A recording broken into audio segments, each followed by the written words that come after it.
All right, Matt. So do you Morning, like guys. room temp water or no?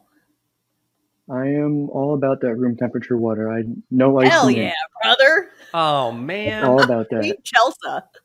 God. Yeah, and from what I've heard too, that it is actually better for you because your core doesn't think that it is being cooled down, even though it is still overheated. Yeah, So it's Jinx, so actually you're it is wrong. better for you. Let me tell you something. Each person is built different. I run hot. I'm always hot, so I need something to cool down my core. My core is like a nuclear reactor, so I got to have something to bring it down, and the only way I can do that is by drinking ice water. I'm standing by it. Well, unfortunately, this next story is probably not going to help matters very much for you because it's a little close to home. Oh God. Congress released findings that the Commanders, Washington Commanders, that is, broke financial laws, owe money to both visiting teams and season ticket holders. So, fact or fiction, Jenks, is this finally the straw that breaks the camel's back in DC? I'm gonna say fact. Look, you can only get a because you can only get away with so much before eventually the law catches up with you. And when I it's sort of ironic to me that all of these sexual harassment allegations have not been the undoing of Dan Snyder. And we've seen this time and time again. It's been repeated again and again and again. However, now you're talking about messing with Congress. Now you're talking about messing with the law. And if the Federal Trade Commission, if Congress decides you have violated your judiciary responsibility and all of a sudden you're cheating and going around. Like what do we talked about on this show? I think it was you and me, Chelsea. No one does their job better than the IRS. You are not getting around cheating the government or cheating anyone out of money if Congress or the United States government gets involved. So if the FTC decides, hey, you have circumvented laws, you have broken laws, and you have kept money that is not rightfully yours, that's when the hammer comes down. The NFL is not going to police its own. We've seen that time and time again. But now that the United States government is involved, this is a different level of violation. So if this turns out the way it looks like it's trending right now, where there's a lot of smoke, that it looks like the Commanders did this and withheld money in numerous situations, this will be it. So I'm going to say fact. I'm going to go fiction, even though I do agree with you where money is the root of anything happening in sports. But the thing is, how many things has Dan Snyder already done wrong? How many sexual assault, or not sexual assault, but, you know, those awful allegations when it comes to the cheerleaders, employees, how many things does he have to do wrong? And the stadium has like sewage flowing out of it. It had a railing collapse and Jalen Hurts almost got, fallen on by several fans. I think that was at Washington's field. So it just seems like there's so many things that have gone wrong in Washington that I would be very shocked if Dan Snyder finally gets kicked out for this. Yes, it's money, but still, there's a laundry list of things that have gone wrong in Washington, but it's very hard to get an owner or anybody in the front office kicked out of the NFL. As much as I hate to say, I tend to agree that he's not going anywhere. I mean, I've lost track. I don't even know how many lawsuits this team is facing anymore. Like, if they're not going to kick him out for this, like, I don't see Stephen Ross doing anything about this. I don't see other owners doing anything about this, especially if he's not actually convicted of anything criminal. But moving on to a different city where things can kind of get a little gritty at times, Philadelphia. Oh, The lovely city of brotherly love. You may have seen the video the other day of Alec Boehm getting a nice standing ovation after, he had some choice things to say about the Philadelphia fans. So, fact or fiction, Chelsea, is Philadelphia the toughest place to play professional sports? First of all, this was one of the best videos I've seen on the internet because it was so relatable. Alec Boehm was mouthing, if you read his lips, and maybe this was correct, but it looked like he said, "I effing hate this place," under his breath as he left the mound. But hasn't everybody felt that way about something? And especially when it is your career on the line. I think that's the tough part when athletes have the camera zoomed in on them.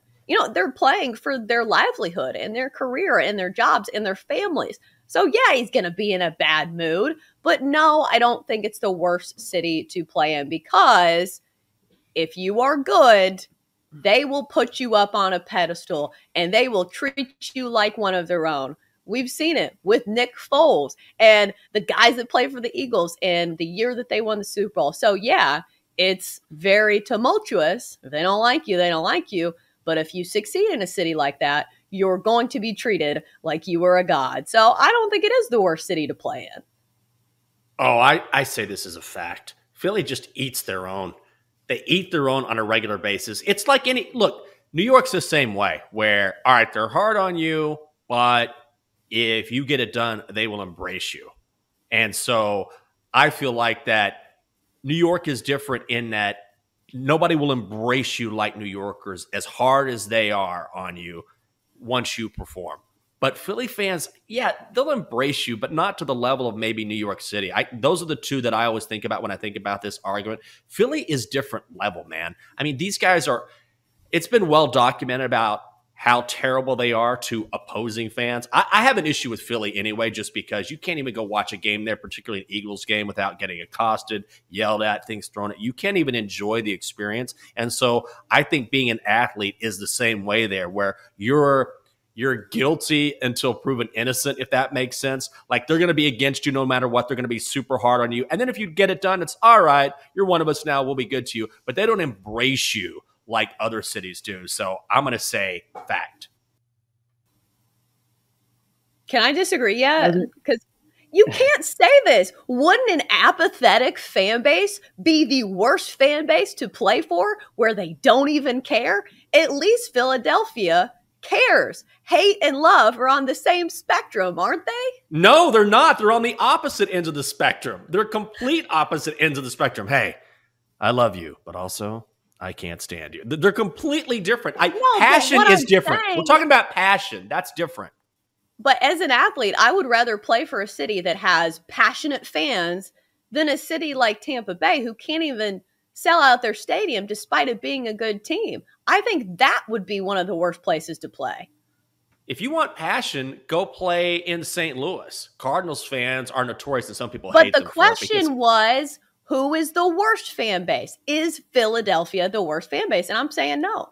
I'm not saying they're the worst fan base. There's a difference. That was a question. It's the hardest city. Like, there's a difference. Worst fan base is probably Philly too, but the hardest city to be a professional athlete in, yeah, because the fan base is so bad. No. Matt, what do you think? As an Eagles fan, I'm always going to have a soft spot for Philly fans. I'm also a Yankees fan, so I know how that kind of goes too. You saw Aaron Judge get booed the other day. He said it's nothing new. But then at the same time, you also see Mariano Rivera get unanimously voted into the Hall of Fame. So you succeed, you get cherished in New York, but you also get booed. So it's a pick your poison, really. There's really no winner in that kind of situation, unfortunately. Speaking of winners, the Dallas Mavericks are going to have a tough time without Luka Doncic against the Utah Jazz. He hasn't been ruled out yet, but he hurt on the last day of the season. So, fact or fiction, Jenks, do you think the Mavs stand a chance without Luka on the court? Oh my God, fiction! No way. What's going to happen? Is Boban going to take over? Is Spencer Dinwiddie going to start going nuts? I mean, maybe they'll have decent games, but this team is Luka. This is a very simple one to answer. If Luka doesn't play, it's over. The Jazz have at least enough on their roster with Rudy Gobert and Donovan Mitchell and some experienced guys like Mike Conley. They can handle the Mavs. So, yes, absolute fiction. They have to have Doncic. Oh, for sure. And right now, the Mavericks aren't even favored in this matchup. And I think that is because we don't know what's going on with Luka. In the NBA, stars matter more than just about every other sport, with the exception of the NFL and quarterbacks. You really need your stars. We have seen it on every single team, and Luka Doncic is one of those guys. He is an absolute,